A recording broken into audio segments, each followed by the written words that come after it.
जन्माष्टमी और भगवान कृष्ण का महोत्सव लोग मनाएंगे, जन्माष्टमी भी मनाएंगे, आप और हम भी मनाएंगे, खूब जन्मोत्सव भी हो पड़ेगी। पर क्या श्रीमद् भागवत कथा कहती है क्या भगवान कृष्ण का जन्म केवल जन्मोत्सव एक ही दिन मनाना चाहिए? श्रीमद् भागवत कथा में वेद व्यास जी वर्णन करते हैं, सुखदेव जी महाराज राजा परीक्षित से कहते हैं कि भक्त अपने दिल में रोज मनना चाहिए कि आज मेरा कृष्ण मेरे हृदय में प्रकट हुआ है, आज मेरा कृष्ण मेरे हृदय में प्रकट हुआ है, आज मेरा कृष्ण मेरे नगर में प्रकट हुआ है, आज मेरा कृष्ण मेरी रोमावली में प्रकट हुआ है, आज मेरा कृष्ण मेरी चित्तवृत्ति में प्रकट हुआ है, आज मेरा कृष्ण मेरे नैनों में प्रकट हुआ है, आज मेरा कृष्ण मेरी श्रवण शक्ति में प्रकट हुआ है, आज मेरा कृष्ण मेरी श्वासों में प्रकट हुआ है, आज मेरा कृष्ण मेरे हृदय में, मेरे चित्त में, मेरी वृत्ति में प्रकट हुआ। केवल साल में एक दिन भगवान कृष्ण का जन्मोत्सव नहीं, रोज प्रतिदिन अपने भीतर भगवान के प्रागट्य का जन्मोत्सव होना चाहिए। 16,108 रानियां जब संतान नहीं हुई तो भगवान कृष्ण ने गुरु गर्गाचार्य बाबा को बुलाया, गुरुदेव आप हमारे कुल के गुरु हो, आपने हमको गुरु दीक्षा दी है, गुरुदेव हमारे यहाँ संतान नहीं है, आप कृपा करिए। गुरु गर्गाचार्य बाबा ने कहा, कृष्ण आप द्वारका के नजदीक में एक एक रानी को बिठाकर 11-11 दिन तक शंकर जी का अभिषेक करिए महाराज, और शिव का अभिषेक करना, और 11-11 दिन तक शंकर भगवान का अभिषेक भगवान कृष्ण ने द्वारका के नजदीक में नागेश्वर के शिवलिंग की स्थापना करते हुए उसका अभिषेक किया। तब भगवान शंकर प्रकट हुए, मांगो कृष्ण आपको क्या चाहिए? कन्हैया कहते हैं मेरी औलाद नहीं है। भगवान शंकर कहते हैं आप चिंता ना करें कृष्ण, आपने एक एक रानी के साथ में 11-11 दिन तक मेरा अभिषेक करा है, तुम्हारी एक एक रानी से 11-11 संतान उत्पन्न होगी, तो 1,77,180 भगवान कृष्ण के बच्चे हुए शंकर की कृपा से। तो ब्रह्मा जी ने रुक्मणी जी से कहा, रुक्मणी जी ये बताओ आखिर द्रौपदी का और कृष्ण का संबंध क्या है? ऐसा क्या संबंध कि द्रौपदी को दुख आता और कृष्ण दौड़कर चले जाते, द्रौपदी को तकलीफ आती और कृष्ण दौड़कर चले जाते? ये द्रौपदी और कृष्ण का संबंध क्या? उस समय पर भगवान कृष्ण प्रकट होकर उन्होंने सत्यभामा जी से कहा, द्रौपदी मेरी बहन है, मेरे हाथ में चोट लगी थी तब उसने मुझे राखी बांधा, वो मेरी बहन है, वो मेरी बहन है।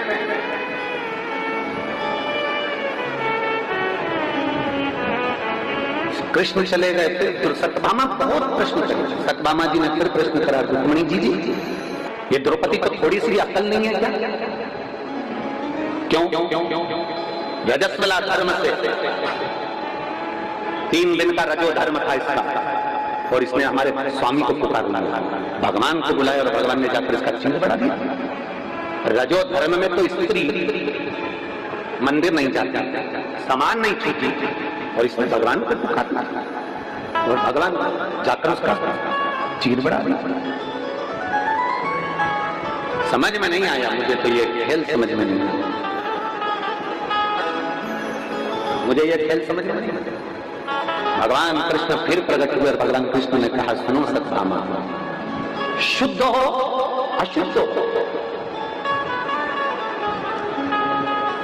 किसी भी अवस्था में स्वस्थ हो अस्वस्थ हो, घर में सो रहे हो कि पलंग पर सो रहे हो कि हॉस्पिटल में सो रहे हो, किस अवस्था में हो, परमात्मा भगवान कृष्ण कहते हैं मैं ये नहीं देखता कि आप शुद्ध हो कि अशुद्ध हो, मैं तो ये देखता हूं कि आपने मुझे दिल से पुकारा है, और पुकारा है मुझे जाना। चलो यहाँ इतनी मेरी जीजियां बेटी हैं और इतने मेरे जीजा और मेरे बेटा बेटी, मेरी माताएं भाई बेटी हैं, और जितने आस्था चैनल पर कथा सुन रहे हैं वो भी सुन रहे हैं, मैं उनसे भी पूछूं और आपसे भी पूछूं, आपके बच्चे ने, आप स्नान करके आए, आप नहा के आए और बच्चे ने गंदगी कर दी, खूब रो रहा, गोदी में लोगी कि नहीं लोगी? अरे बोलो तो जमते, उसकी गंदगी साफ करोगी कि नहीं करोगी? कोई दूसरा आएगा साफ करने के लिए? बच्चा कितना भी रोते रहे कोई साफ करने के लिए नहीं आएगा। छोटा सा बच्चा, तुम नहा के आई और छोटे से बच्चे ने अपनी गंदगी कर दी, उसने उसके कपड़े को बिगाड़ दिया, माई उसने कपड़ा उसको साफ करा और उसको कपड़ा दूसरा बदल दिया, कोई दूसरा नहीं, या तो माँ साफ करेगी या बाप साफ करेगा, पिता उसको संभाल लेगा, वो कहेगा तू जा तू अभी स्नान करके आई, जब पूजन कर ले और फिर कर ले, नहीं मैं साफ कर लूंगी। छोटा सा बच्चा माँ की गोद में गंदगी कर दे, छोटा सा बच्चा माँ की गोद में सुसु कर दे, छोटा सा बच्चा माँ की गोद में उल्टी कर दे, वोमिटिंग कर दे, छोटा सा बच्चा माँ की गोद में कुछ भी करे, तो भी माँ को वो हक है कि वो मंदिर में जाकर दिया लगा सकती है और भगवान की पूजन कर सकती है। माँ को वो हक है। अपने बच्चे की गंदगी साफ करने वाली माँ मंदिर में जा सकती है, पूजन कर सकती है, आराधना कर सकती है। एक बार गंदगी करी हो तुम वापस नहाने जाओगे क्या? अरे बोलो तो जम के, फिर बच्चे ने गंदगी कर दी फिर नहाने जाओगे क्या? नहीं। बच्चा गंदा हो गया तो माता पिता ने उसके कपड़े साफ करे, माता पिता ने उसको संभाल लिया। उसी तरह भगवान कृष्ण कहते हैं अगर संसार का मनुष्य किसी भी अवस्था में अच्छी बुरी किसी भी अवस्था में मुझे पुकारता है तो भगवान कहते हैं मैं जगत का बाप हूं, मेरा नाम जगन्नाथ है, मुझे जाना पड़ता है। जगत का बाप हूं जगन्नाथ हूं, मुझे जाना पड़ता है। जगत का बाप हूं विश्वनाथ हूं, मुझे जाना पड़ता है। जगत का बाप हूं द्वारकानाथ हूं, मुझे जाना पड़ता है। जगत का बाप हूं बद्रीनाथ हूं, मुझे जाना पड़ता है। जगत का बाप हूं केदारनाथ हूं, मुझे जाना पड़ता है। जगत का बाप हूं सोमनाथ हूं, मुझे जाना पड़ता है। मैं जगत का बाप हूं, मेरा बच्चा जिस अवस्था में पुकारेगा मुझे जाना पड़ेगा, जिस अवस्था। सत्यभामा जी ने रुक्मिणी से फिर तीसरा प्रश्न, आखिर द्रौपदी ने ऐसा किया? वहाँ आधी रात यहाँ दिन में बात, हैप्पी बर्थडे पूछी। एक बार मुझे द्रौपदी से मिलना। सत्यभामा जी जैसे बोली तो भगवान कृष्ण जा रहे थे। कृष्ण जाते जाते सत्यभामा जी ने पूछ लिया स्वामी कहाँ जा रहे हो? भगवान बोले द्रौपदी के घर। अब तो सत्यभामा को सत्यभामा जी रुक्मिणी जी से बोली कुछ करो ना, मुझे द्रौपदी को देखना। रुक्मिणी जी ने कहा स्वामी आप अगर द्रौपदी दीदी के घर जा रहे हो तो हमको नहीं ले चलते। भगवान ने कहा चल। रुक्मिणी सत्यभामा को ले गए। द्रौपदी बाल सुखा रही थी, पाटी पाट रही थी, कंगा कर रही थी, रोटी बना रही थी। इतने में द्वारकाधीश ने कह दिया द्रौपदी तुम्हारी दो भाभी आई हैं, तुम ननद हो, तुम्हारे बाल तुम्हारी भाभी बना देंगे। इतने में रुक्मिणी भी आगे बढ़ी बाल बनाने के लिए। सत्यभामा जी ने फोनी मारकर पीछे करा तुम रुको, आज अच्छे से इसका बाल बना, आज मैं अच्छे से बाल बनाता। सत्यभामा जी आगे बढ़ी, बाल बनाते बनाते सत्यभामा जी ने एक बाल को चुम के खींच लिया। खींचते से जैसे बाल खींचा उसमें से आवाज आई हे कृष्ण। कौन सी आवाज आई? हे कृष्ण। सत्यभामा जी को लगा द्रौपदी के केश में से आवाज, फिर खींचा फिर आवाज आई हे कृष्ण, फिर खींचा फिर आवाज आई हे कृष्ण। सत्यभामा जी रुक्मिणी जी से बोली समझ में नहीं आ रहा।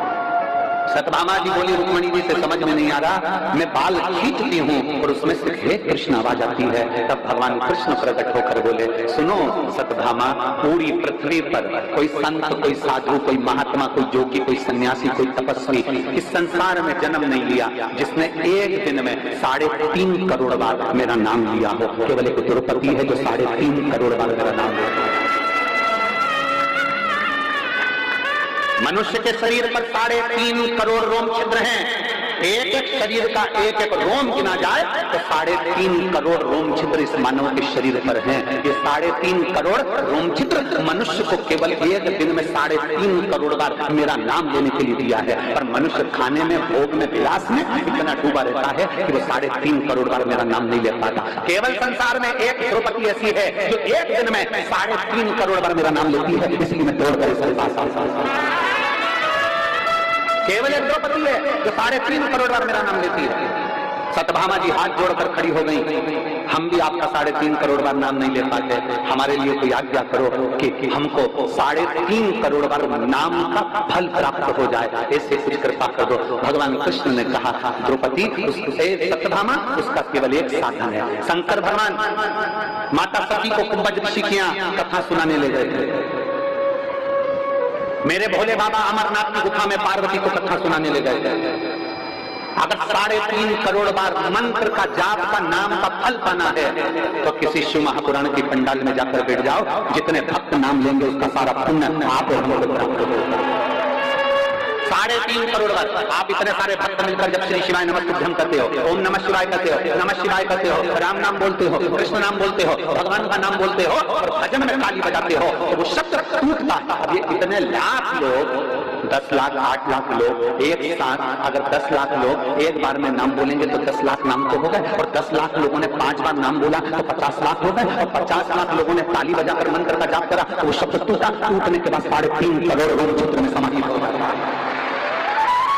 3.5 करोड़ रोम चित्र में समाहित होता है। लोग पूछते हैं कि शिव महापुराण की कथा में जाने से हमारा काम क्यों हो जाता है? शंकर जी की कथा में पहुंचे हमारी बीमारी कम हो गई, शंकर जी की कथा में पहुंचे हमारे घुटने सही हो गए, शंकर जी की कथा में पहुंचे हमारी पीठ सही हो गई, शंकर जी की कथा में पहुंचे हमारी बहू को बेटा हो गया, शंकर जी की कथा में पहुंचे तो हमारी बीमारियां ठीक हो गई। उसका कारण क्या होता है? उसका केवल एक कारण है कि शंकर की कथा में ये 3.5 करोड़ रोम छिद्र का शरीर भगवान के मंत्र जाप में डूबता है। जैसे तालाब में नहाओगे तो पूरे कपड़े भी गीले होंगे और शरीर भी गीला होगा, बाल भी गीले होंगे, उसी तरह शिव महापुराण की कथा में जाओगे तो ये पूरा शरीर भगवान की भक्ति में गीला हो जाता है और हमारा दुख समाप्त होता है।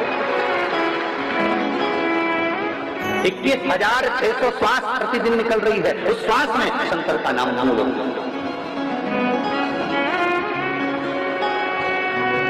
ये जितनी माताएं आई ना, आपने से लिख के रख लेना, कई माताओं के पत्र अमलेश्वर महादेव, अमलेश्वर की कथा में हम खुद पढ़कर सुनाएंगे कि आपके पत्र है, आपके पत्र है। अगर दिल से कथा सुनिए और विश्वास के साथ सुनिए, भरोसा कर सुनिए कि मुझे मेरे बाबा से मतलब है, मेरा बाबा मेरा काम करेगा, मतलब भरोसा पक्का है, मेरा भरोसा टूटने वाला नहीं है। शास्त्र कहता है अरबों खरबों राधा जी की सुंदरता को इकट्ठा करो और उसकी सुंदरता का चूरा बना के पुतला बना दो।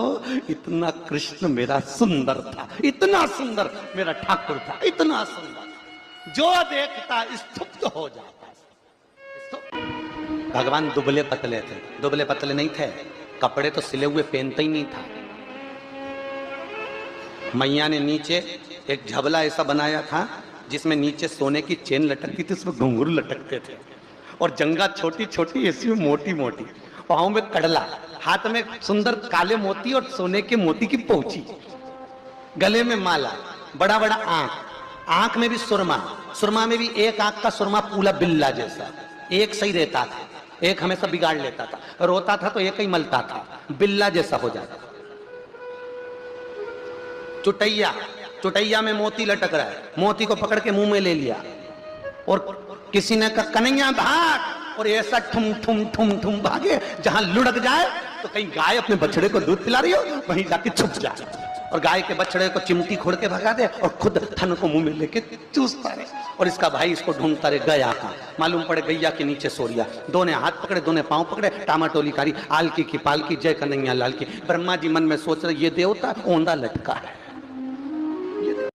तेरे पांव बड़े मत वाले, ठुमके हैं प्यारे प्यारे। हमारे लड्डू गोपाल कल्लू जी महाराज साल में एक बार उनके स्नान का हम लोग रखते हैं, तो कल रात्रि को 8 बजे से 9 बजे तक हमारे YouTube चैनल पर, फेसबुक पर आप लोग लाइव ठाकुर जी के 1 घंटे का 8 बजे से 9 बजे तक स्नान का दर्शन रात्रि को कर सकेंगे। मोबाइल पर आप लोग आराम से